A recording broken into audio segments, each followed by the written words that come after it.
প্রিয় ভিউয়ার্স, নবম দশম শ্রেণীর গণিত সমাধান করব পঞ্চম অধ্যায় অনুশীলনী 5.2 এক চলক বিশিষ্ট সমীকরণ, অঙ্ক নাম্বার 32 ও 33, পর্ব 1। এভাবে আমাদের ধারাবাহিকভাবে পর্ব চলতে থাকবে। 32 নম্বর প্রশ্নে আছে, নাবিলের বয়স যখন শুভর বর্তমান বয়সের সমান ছিল, তখন শুভর যে বয়স ছিল নাবিলের বর্তমান বয়স তার দ্বিগুণ। শুভর বয়স যখন নাবিলের বর্তমান বয়সের সমান হবে, তখন তাদের দুইজনের বয়সের যোগফল 63 হলে প্রত্যেকের বর্তমান বয়স কত?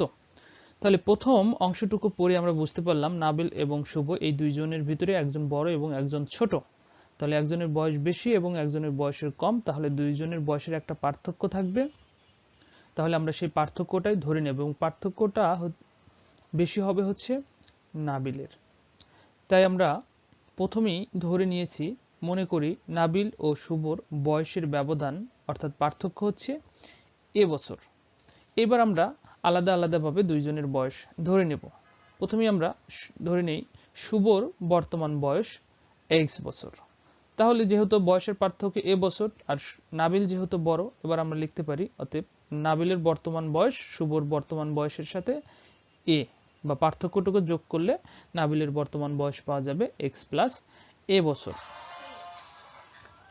শর্ত মতে আমরা লিখতে পারি x plus A equal to x minus A into 2, অর্থাৎ নাবিলের বর্তমান বয়স ইকুয়াল টু ওই সময় শুভর যে বয়স ছিল নাবিলের বর্তমান বয়সের সমান, তাই আমরা এ বিয়োগ করেছি এবং তার দ্বিগুণ, তাই 2 আমরা গুণ করেছি।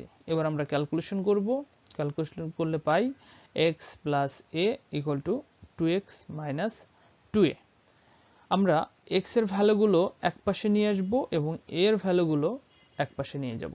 সেভাবে আমরা লিখতে পারি x minus 2x equal to, এগুলো যদি একই পাশে নিয়ে আসি তাহলে মাইনাস 2a মাইনাস a। আমরা যদি ক্যালকুলেশন করি তাহলে এ পাশে পাবো মাইনাস x এবং এ পাশে মাইনাস 2a এবং মাইনাস a যোগ করলে পাবো মাইনাস 3a। উভয় পক্ষ থেকে আমরা মাইনাস যদি ক্যান্সেল করে দেই তাহলে x এর ভ্যালু পাবো হচ্ছে 3a। এটাকে আমরা 1 নম্বর সমীকরণ হিসেবে রেখে দিলাম। এরপর আমরা দ্বিতীয় পার্টে যদি যাই, অর্থাৎ শুভর বয়স যখন নাবিলের বর্তমান বয়সের সমান হবে। কি বলা আছে? শুভর বয়স নাবিলের বর্তমান বয়সের সমান হবে, অর্থাৎ নাবিলের বর্তমান বয়স কত? x প্লাস এ, এই বয়সটা হয়ে যাবে এখন হচ্ছে শুভর, তাহলে আবার যে ব্যবধানটা আছে ততটুকু বেড়ে যাবে। তাই আমরা দ্বিতীয় শর্ত মতে লিখতে পারি, তাহলে দ্বিতীয় শর্ত মতে আছে আমরা প্রথমত x প্লাস এ, এটা ছিল নাবিলের বয়স, এটা হয়ে গেল শুভর বয়স। এখন নাবিলের বয়স হবে, যেহেতু আগেই নাবিলের বয়স x প্লাস এ ছিল এবং পার্থক্য যতটুকু অর্থাৎ ব্যবধান যতটুকু ততটুকু বেড়ে যাবে, তাই আমরা এ যোগ করেছি ইকুয়াল টু হচ্ছে 63। এটা যদি আমরা ক্যালকুলেশন করি x আর x যোগ করলে পাবো 2x প্লাস 3টা a যোগ করলে পাবো 3a ইকুয়াল টু 63। এবার আমরা 1 নম্বর সমীকরণে কিন্তু দিয়ে রেখেছিলাম x ইকুয়াল টু 3a, তাই আমরা এখানে x এর ভ্যালুটা বসাই দেব। 2 ইন্টু x এর ভ্যালু হচ্ছে 3a প্লাস 3a এখানে আছে ইকুয়াল টু 63। এবার যদি আমরা 2 এবং 3 মাল্টিপ্লাই করি তাহলে পাবো হলো 6a প্লাস এখানে 3a আছে ইকুয়াল টু 63। এবার 6a আর 3a যোগ করলে আমরা পাবো হচ্ছে 9a ইকুয়াল টু 63। 63 কে যদি আমরা 9 দ্বারা ভাগ করি তাহলে a এর ভ্যালু পাবো হচ্ছে 7। তাহলে আমাদের শুরুতেই দুইজনের বয়সের যে ব্যবধান, সেই ব্যবধানটা হচ্ছে বের হয়ে গেছে, a ইকুয়াল টু 7, 7 বছর হচ্ছে বয়সের ব্যবধান। এখন আমরা খুব সহজেই তাহলে সবার বয়সগুলো বের করে ফেলতে পারবো। এখন আমরা এই a এর ভ্যালু 1 নং সমীকরণে বসিয়ে দেব, লিখতে পারি অতএব x এর মান 1 নং সমীকরণে বসিয়ে পাই। 1 নং সমীকরণ x ইকুয়াল টু 3a আছে, তাহলে আমরা a এর ভ্যালুটা বসালাম 3 ইন্টু 7 মাল্টিপ্লাই করলে পাবো 21, অর্থাৎ x এর ভ্যালু ধরেছিলাম হচ্ছে শুভর বর্তমান বয়স, তাই আমরা শুভর বর্তমান বয়স পেলাম হচ্ছে 21 বছর। এইবার আমরা নাবিলের বর্তমান বয়স বের করব। নাবিলের বর্তমান বয়স ছিল x প্লাস a বছর, x এর ভ্যালু হচ্ছে 21 আর a এর ভ্যালু হচ্ছে 7, তাহলে এটা যদি আমরা প্লাস করি তাহলে পাওয়া যাবে হচ্ছে 28 বছর, অর্থাৎ নাবিলের বর্তমান বয়স 28 বছর এবং আগে শুভর বর্তমান বয়স বের হয়েছে 21 বছর।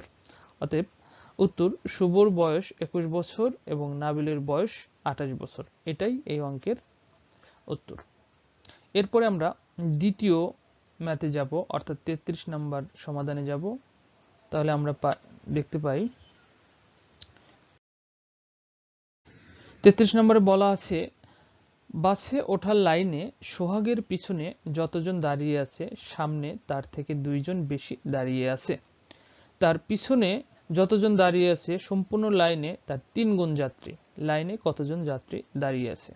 যেহেতু এখানে শুরুতেই বলা আছে সোহাগের পিছনে যতজন দাঁড়িয়ে আছে সামনে তার থেকে 2 জন বেশি, অর্থাৎ অজ্ঞাত রাশি। পিছনে কতজন আছে আমরা জানি না, অজ্ঞাত রাশি আমরা ধরে নেব যে মনে করি সোহাগের পিছনে দাঁড়িয়ে আছে একজন। এবার কিন্তু আমরা সহজেই সামনে কতজন আছে সেটা বের করতে পারবো। যেহেতু 2 জন বেশি আছে পিছনের চেয়ে, তাই পিছনের সাথে 2 জন আমরা যোগ করে দিয়েছি। অতএব সোহাগের সামনে দাঁড়িয়ে পাওয়া যায় হলো x প্লাস 2 জন। এবার সম্পূর্ণ লাইনে কতজন আছে আমরা সেটা বের করব। অর্থাৎ সোহাগ সহ সম্পূর্ণ লাইনে যাত্রী সংখ্যা, প্রথমত পিছনে দাঁড়িয়েছিল x জন, সোহাগের সামনে দাঁড়িয়ে হলো x প্লাস 2 জন, আর সোহাগ 1 জন, তাই আমরা 1 যোগ করেছি। এটা যদি আমরা ক্যালকুলেশন করি তাহলে পাই হলো 2x প্লাস 3 জন। তাহলে সোহাগ সহ সম্পূর্ণ লাইনে যাত্রীর সংখ্যা 2x প্লাস 3 জন। এবার আমরা শর্ত মতে লিখতে পারি 2x plus 3 equal to 3x। যেহেতু শুরুতেই বলা ছিল যে তার পিছনে যতজন দাঁড়িয়ে আছে সম্পূর্ণ লাইনে তার 3 গুণ যাত্রী। লাইনে কতজন যাত্রী দাঁড়িয়ে আছে, তাই আমরা 3 গুণ করে দিয়েছি x এর সাথে। এবার যদি আমরা ক্যালকুলেশন করি x এর ভ্যালুগুলো একই পাশে নিয়ে যাব, তাহলে আমরা লিখতে পারি 3x minus 2x equal to 3। এবার 3x মাইনাস 2x যদি আমরা ক্যালকুলেশন করি তাহলে পাবো হচ্ছে x ইকুয়াল টু 3, অর্থাৎ x এর ভ্যালু বের হয়েছে 3। এখন আমাদের প্রশ্ন বলা হয়েছে সে সম্পূর্ণ লাইনে কতজন যাত্রী দাঁড়িয়ে আছে, তাই আমরা লিখতে পারি অতএব লাইনে মোট যাত্রী সংখ্যা, ওখানে কিন্তু আমরা পেয়েছিলাম 2x প্লাস 3, সেখানে x এর ভ্যালুটা বসাই দিব। x এর ভ্যালু হচ্ছে 3, তাহলে 2 ইন্টু 3 প্লাস 3 ইকুয়াল টু আমরা ক্যালকুলেশন করলে পাবো হচ্ছে 9 বা 9 জন। তাহলে এই অঙ্কের অ্যান্সার হবে 9 জন। এটাই এই প্রশ্নের সমাধান। প্রিয় ভিউয়ার্স, আমাদের সমাধান যদি আপনাদের ভালো লেগে থাকে তাহলে অবশ্যই লাইক, কমেন্ট এবং শেয়ার করবেন, এবং আমাদের গণিত সমাধানে যদি কোনো ভুল থেকে থাকে তাহলে অবশ্যই আমাদেরকে কমেন্ট বক্সে জানিয়ে দিবেন। তাহলে আমরা পরবর্তীতে সেটা আর সংশোধন করে ভিডিও বানাবো।